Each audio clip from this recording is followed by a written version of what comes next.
spend all day for me. Yeah, yeah. Hey, I remember syrup sandwiches and crime allowances. Finesse a nigga with some counterfeits, but now I'm counting this. Parmesan with my accountant lips, in fact I'm down in this. You say with my boo babe tastes like. Вечер добрый. Да, после столь длительной, наверное, паузы мы вновь вернулись. Очень много всего произошло, очень много всего интересного происходит. Какие бы ты темы выявил бы для казахского националиста, которые были бы интересны нам, что было связано с нами и что вообще связано с нами как вообще как нацией? Ну, если брать последние новости, то я, наверное, упор бы сделал на международное оборзение, то есть обозрение. Ну, это прикол такой. Обрезание. В общем, что оборзение нам это показывало? То есть такие события, связанные со становлением новых государств, национальных государств, там, референдум в Ираке, курдское государство, это референдум в Каталонии, тоже достаточно интересный такой кейс. Вот. Но мы сегодня хотели бы поговорить о таких темах, которые не являются, скажем так, попсовыми, да, в массовой такой среде, в массовой информационной среде. Это почти не обсуждается онлайн, там, в Фейсбуке, том же нашем любимом. Это связано с ситуацией, скажем так, общая такая тема, это право кого-то, да, группы, народа, этноса на какое-то самоопределение, либо на выражение своих прав на своей же как бы законной коренной территории. Мы упомянули курдов, каталонцев, и вот есть такой кейс, как, например, башкиры в Российской Федерации. У них есть своя территория в составе, да, Российской Федерации, республика. Ну, не будем сейчас все географические данные. Да, кому интересно, он зайдет в Google. Башкирская республика, да, назовем ее так. Я просто выговариваю все название сложно, у меня дефект. Республика Башкортостан. Да, у меня дефект дикции. Вот. Скажем так, наши братья, они сейчас отстаивают свои права по использованию своего родного языка, скажем так, в среде среднего образования. Есть еще определенные нюансы, но последние новости говорят о том, что сейчас башкирский язык исключают из обязательной школьной программы, убирают в целом классы башкирские, как я понимаю, и он такой переходит в разряд факультатива, типа воскресная школа, 1 час, 1 раз в неделю, да, при желании вы можете это сделать. Что можно выучить за один день? В принципе, их требования мы считаем достаточно обоснованными и законными, да, они логичны и с любой точки зрения. Вот. Но хотим дальше развить эту тему, немножко углубиться там, может быть, в политологию, да, историю.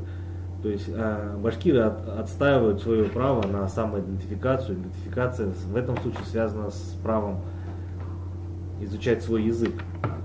Но учитывая, что под каким культурным давлением они уже несколько веков находятся, естественно, им сложно конкурировать, например, с русским языком и со всей информационным потоком на русском языке. Это раз. Во-вторых, у них нет такой материальной базы, неважно, частный сектор либо поддерживает, либо это на государственном уровне для развития своего языка. Можно, конечно, оппонировать. Да, не стоит сильно углубляться, потому что это, наверное, понятно каждому казаху, потому что мы были в этой шкуре, мы были в позиции более слабого, когда специально не развивался целый отрасли, так получалось, что язык изначально в позиции слабого. Это относительно совсем недавно, когда казахский язык тоже был факультативным или его вообще не было в школах, когда, я уже не говорю, он превратился в язык просто стандартного общения в определенных областях, в определенных местах компактного расселения. Да? Сейчас эта ситуация точь-в-точь сейчас в Башкортостане. Давай вот, наверное, людей интересует больше то, почему вот данная позиция, ведь озвучена лично Владимиром Путиным и подхвачена во всех регионах Российской Федерации, от Якутии до там, Чечни, по русскому языку, все мы знаем, по новостям там прошла мощная СМИ, агитация, что вот русский язык, он как бы общереспубликанский, и вообще зачем детям, живущим в автономиях, изучать эти языки, если они в будущем собираются переезжать, да? Под таким предлогом все это преподносилось. Почему именно в Башкортостане произошло то, чего не было, вот, наверное, со времен чеченского конфликта, когда в одной автономии более 3000 людей собираются с просьбой там, вообще вместе под призывом защиты каких-либо там прав. Почему именно в Башкортостане, почему, не, к примеру, в Татарстане, где более развиты все вот эти движения, да, почему не в Бурятии, не в Калмыкии, где, казалось бы, численная составляющая русского населения куда меньше, к примеру, в самом Башкортостане башкиров чуть более 30%. Как ты думаешь, чем это обусловлено? Вот, наверное, интересно. Ну, для начала я хочу тебе предъявить, я тут такую тему развивал, а ты взял меня перебил. Ну ладно, в следующий раз расскажу.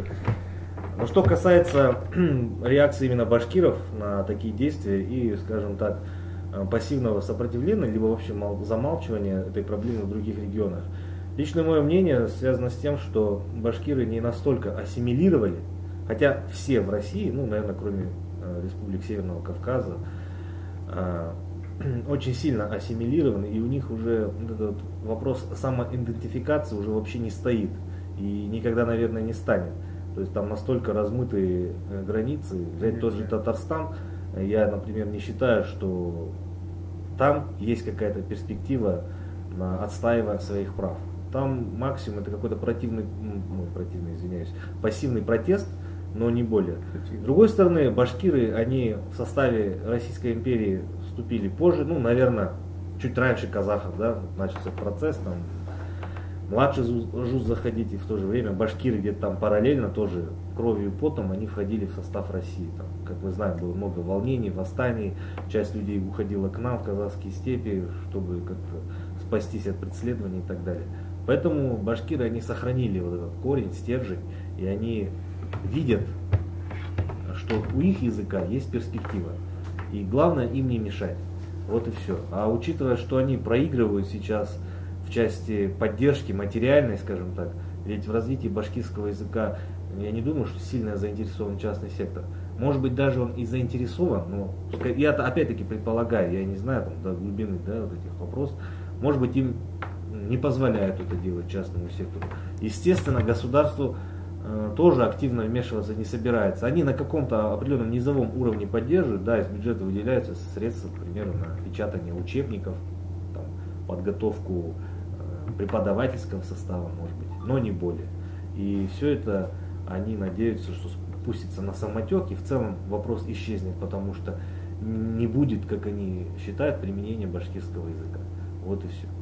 А основной их посыл руководства, там, я не знаю, президента России, правительства, почему нужно все это убрать и привести к единому языку, национальные языки оставить на уровне факультатива, то это, естественно, связано с вопросом усиления консолидации, а язык как инструмент общения, передачи информации, инструмент пропаганды, он, естественно, должен быть единым.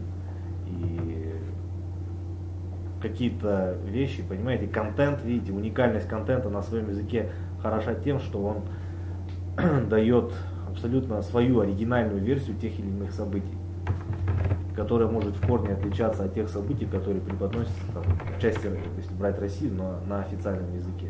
Соответственно, чем больше носителей оригинального инструмента, коим является язык, в частности башкирский язык, тем больше рисков, что может пойти какое-то сопротивление. Не обязательно там какой-то трэш и угар. Нет, просто иная точка зрения. Вот и все. И с этой иной точкой зрения придется тоже бороться. А это тоже расходы, это косты. И как бы все друг с другом взаимосвязано. Соответственно, поэтому есть прямой интерес, скорее всего, чтобы языки, в частности башкирские, убрать из официальной и обязательной программы обучения. Вот. И я скажу, что да, были видео, мы смотрели, там, где народ выходил на митинги и отстаивал свои права. И я не знаю, это в принципе права абсолютно законные, они естественные, природные. То есть человек, башкир, живет на своей исконной земле башкирской. Он хочет, чтобы его дети, дети его детей обучались языку в нормальных условиях, а не каким-то факультативом, чтобы изучение языка был именно научный подход, филологический, да, скажем так, а не просто передавать былины или учить бытовой язык. Они, наверное, хотят, чтобы на этом языке передавалось более качественный контент, правильно, чтобы были произведения художественные написаны. Не был и только так языком далее, фольклора. Да, не языком фольклора, типа латыни, что мы употребляем его в каких-то только вещах церемониальных. К примеру, да, вот раньше казахский язык, и, кстати, хочу заметить, что и сейчас нет, он используется как церемониал. То есть основное базовое выступление идет на русском языке, а потом в конце там какая-нибудь шутка-прибаутка на казахском, казах подходит, ха-ха-ха, все посмеялись и дальше. Так и здесь. Но слава богу, у нас это проходит, потому что демография, статистика, как говорится, все на нашей стороне, и дай бог все будет нормально. Не то, что будет, это будет.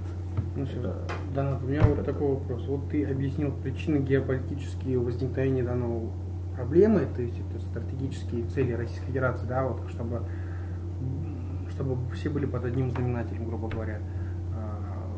Почему они притесняют язык? Ну, мне объяснил феномен, почему на Башкортостане такое проявилось, а почему, к примеру, в других областях такого процесса не пошло. Ну, еще раз, да, укажу, что лично мое мнение, что башкиры, они из всех тюркских народов, скажем так, или народов Поволжья, они не так сильно ассимилировались. Да, они все прекрасно знают русский язык, у них даже Самоидентификация. есть люди, которые, ну, много, скорее всего, которые не знают свой родной язык, но, наверное, хотят его изучить. Но именно вопрос самоидентификации, не вопрос свой-чужой, а именно самоидентификации. Я есть башкир на своей земле, и это аксиома.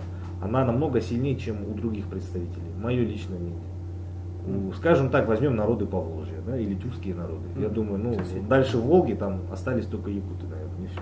Но это совсем, ну, якутов мы трогать не будем, это другая песня. Поэтому с башкирами вот такая ситуация. Я не знаю, какой у них будет результат их борьбы. Я очень искренне надеюсь, что им удастся отстоять свои права, естественно, в законном русле.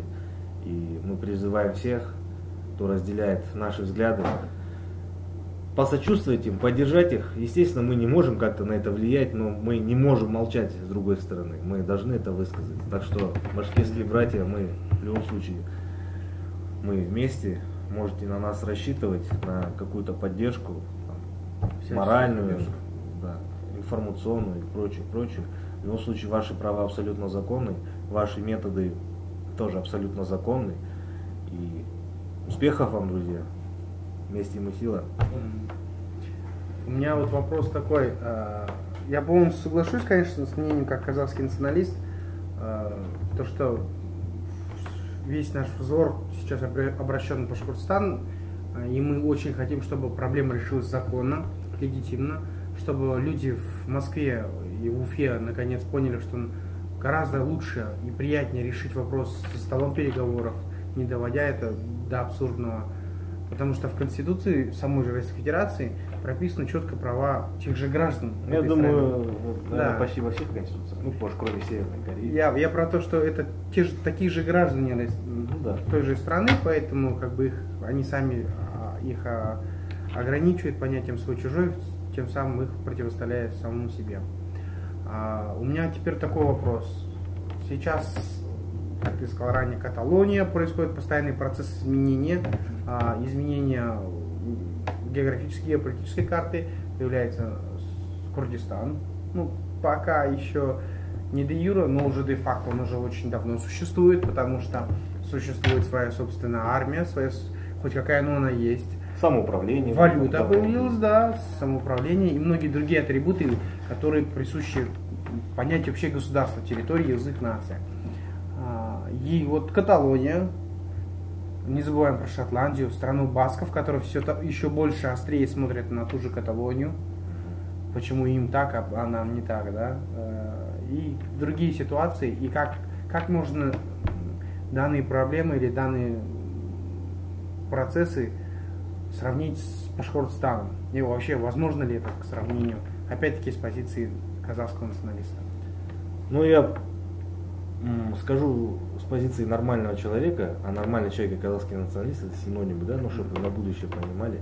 То есть здесь корни и инструменты, скажем так, получения независимости, либо попытки это сделать, они немножко отличаются. Курдистан, он уже давно, в принципе, самоуправляемая территория на нынешней иракской территории. Как мы знаем, в принципе, территория Ирака, это была нарезанная линейкой территория бывшей Османской империи, Месопотамия. Вот. Но учитывая, что там проживало арабское население, туда притащили какую-то династию королевскую, воткнули, сказали, все, ты король, и понеслась. Но учитывая, что это территория, нарезанная линейкой, соответственно, это все повлияло на дальнейшее развитие страны. Там, насколько мне не изменяет память, например, ни разу не было нормального процесса смены власти. Одни сплошные перевороты. Последний это душка Саддам Хусейн, который устроил там ад и Ирак, которого в итоге даже свергла уже внешняя сила, и там начался уже самый страшный хаос, который можно себе представить, включая ИГИЛ. И что примечательно в этой ситуации, что курды, как такое достаточно гомогенное, да, сообщество людей, которые живут на своей территории там, они не растерялись, скажем так. Они собрались. Да, они собрались, они стали, как бы мяч был абсолютно на их стороне.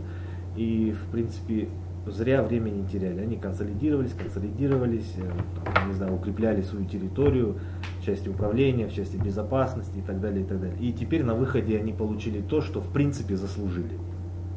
И там не могло не быть Курдистана, я считаю, потому что территория Ирака уже настолько она превратилась в лоскутное одеяло, которое внутри раздираемое политическими противоречиями, плюс терроризмом, ИГИЛом и прочим, и прочим, и прочим. То есть, поэтому я считаю, что достаточно логичное такое, да, завершение вот этого процесса формирования. Что касается Каталонии, то, я, как бы, честно говоря, сильно не разбираюсь в отличиях от испанцев, кастильцев, да. Но говорят, они есть. Раз есть, значит, каталонцы, французское влияние, да, не зря, наверное, там бузят.